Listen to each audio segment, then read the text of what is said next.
Deuxième sujet du magazine de la vie locale de ce jour avec Michael Lassène qui va à la rencontre de quelques jeunes responsables de la Jeune Chambre économique de la Vienne. Sophie Thomazeau, bonsoir. Bonsoir. Alors vous êtes membre du bureau de la Jeune Chambre économique de la Vienne. C'est ça, membre du bureau 2011. Alors vous avez des assemblées régulièrement, mensuellement, et puis lors de celle qui s'est tenue le mardi 15 mars, vous avez présenté un peu le bilan d'une action humanitaire intitulée VOGA. Alors ma première question, c'est pourquoi la JCE mène des actions humanitaires ? Alors je dirais que c'est une des raisons d'être de la Jeune Chambre économique française, de pouvoir s'investir dans le terrain social et humanitaire, puisque le but de notre mouvement est en fait de contribuer activement à la vie de la cité, et ce volet social en fait partie. Alors donc là c'est une action qui s'inscrit dans un cadre assez large puisqu'elle a été soutenue je crois par le groupement international des jeunes chambres économiques, c'est ça hein ? C'est ça. En fait, c'est plutôt nous qui nous sommes inscrits dans une action d'envergure internationale, en fait un partenariat entre l'ONU, la Jeune Chambre internationale à laquelle nous appartenons, et l'ONG Nothing But Nets, ce qui veut dire rien que des moustiquaires. Et donc ce partenariat a donné lieu à une campagne que nous avons menée en Poitou-Charentes. Alors donc vous l'avez dit, rien que des moustiquaires, donc on commence à voir de quoi il s'agit, des moustiquaires qui servent à préserver, à protéger des populations contre une maladie qui est le paludisme. Alors pourquoi vous êtes inscrit sur ce choix particulier d'une action sur le paludisme ? Alors vous l'avez dit, c'était quelque chose d'initié par les GCI. Hein. Oui, tout à fait. Alors c'était un projet international, mais c'est vrai que nous ici dans la Vienne, on a été très sensibles en fait aux ravages causés par le paludisme dans un pays qu'on connaît bien, le Burkina Faso, qui est donc jumelé avec la Vienne. Et donc face au nombre d'enfants qui décèdent chaque année, on a voulu s'inscrire dans cette action pour pouvoir apporter notre contribution. Alors est-ce qu'on peut rappeler un peu, comme vous l'avez fait à l'instant lors de cette soirée, les enjeux qui sont liés à cette maladie ? C'est plusieurs millions de personnes chaque année qui sont touchées, alors que les systèmes de prévention et de protection sont connus. C'est ça, en fait, ce sont des millions de personnes qui sont malheureusement touchées chaque année, notamment en Afrique subsaharienne. Et aujourd'hui, le seul moyen de prévention efficace que l'on connaît, c'est la moustiquaire. Malheureusement, ce que l'on sait, c'est que tout d'abord, toutes les familles n'ont pas à disposition cette moustiquaire dans ces pays-là. Et d'autre part, les moustiquaires ne sont pas toujours bien utilisées. Donc un double enjeu, doter les familles de moustiquaires et puis avoir aussi un dispositif d'éducation et de sensibilisation à leur utilisation. Alors rappelons aussi peut-être que cette maladie est particulièrement nocive pour les jeunes enfants. Oui, c'est ça. En fait, malheureusement, cette maladie est la première cause de mortalité chez les jeunes enfants de moins de 5 ans dans ces pays. Alors pour sensibiliser, il y a une sensibilisation locale avec les populations et puis peut-être une sensibilisation internationale pour engager les personnes à agir pour protéger les populations qui sont touchées par ces maladies.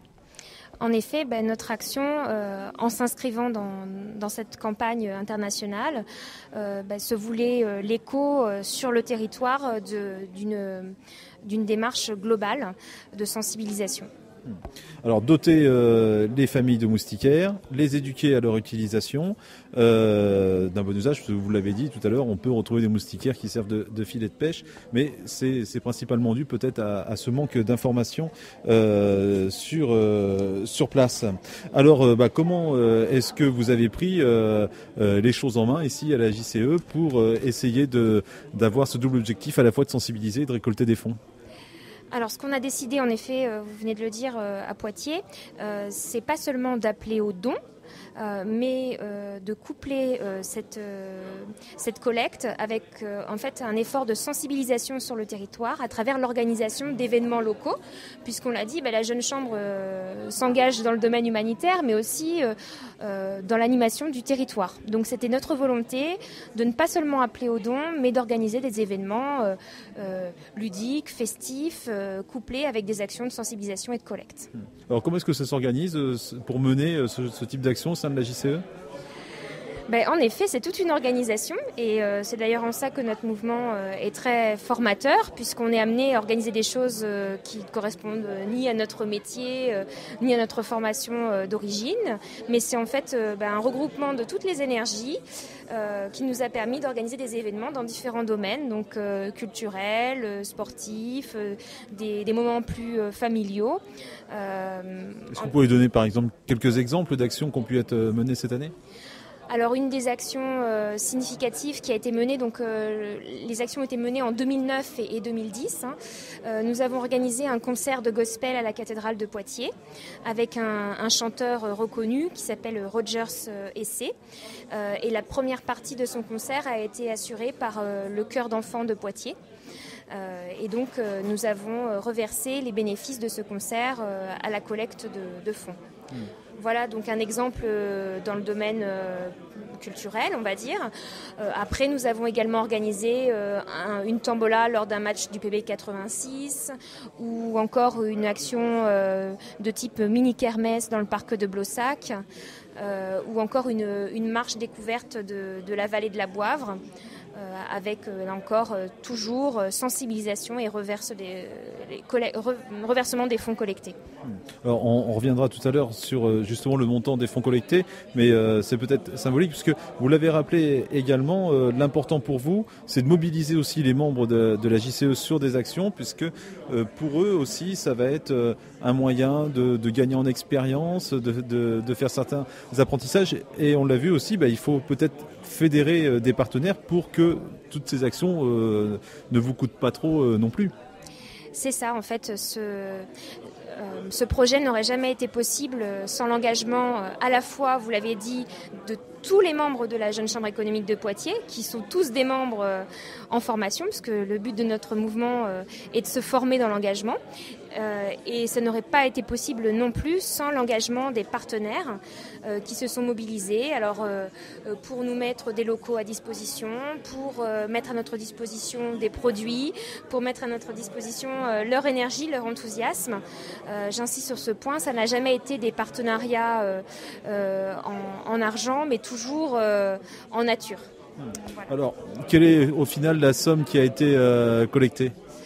Alors, au final, nous arrivons aujourd'hui à un résultat net sur cette action de 1058 €, donc qui représente la possibilité d'acquérir, d'expédier et de financer des programmes d'éducation pour 150 moustiquaires.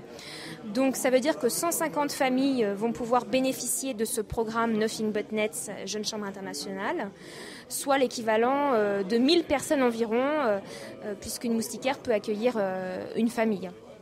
Donc au-delà de la somme qui n'est pas en soi impressionnante, mais dès qu'on parle de personnes protégées, au final, plus de 1000 personnes qui sont protégées grâce à vos actions, on mesure le bilan, je dirais, humain de ce type d'action. Alors pour les auditeurs qui seraient sensibilisés par l'entretien que l'on vient d'avoir, il y a toujours possibilité de s'adresser à cette association qui continue à œuvrer dans les pays touchés par le paludisme. Tout à fait. Pour être tout à fait honnête, il y a de nombreuses associations qui œuvrent dans ce domaine du paludisme. Ceux qui nous écoutent peuvent se rendre sur Internet sur le site de Nothing But Nets. Je l'ai dit, voilà, il y a de nombreuses associations qui interviennent. Ce que je peux dire par retour d'expérience, c'est que j'invite les auditeurs à être très sensibles au volet éducation qui nous a séduits, nous, au moment de s'engager dans ce projet, puisqu'on l'a dit, il ne s'agit pas seulement d'acheter des moustiquaires et de les expédier, mais aussi de former les familles sur place. Alors là, vous avez peut-être de nouveaux projets qui vont voir le jour. Vous avez déjà des idées sur les différentes actions qui vont être menées, un peu comme ça dans le domaine social et humanitaire par la JCE ?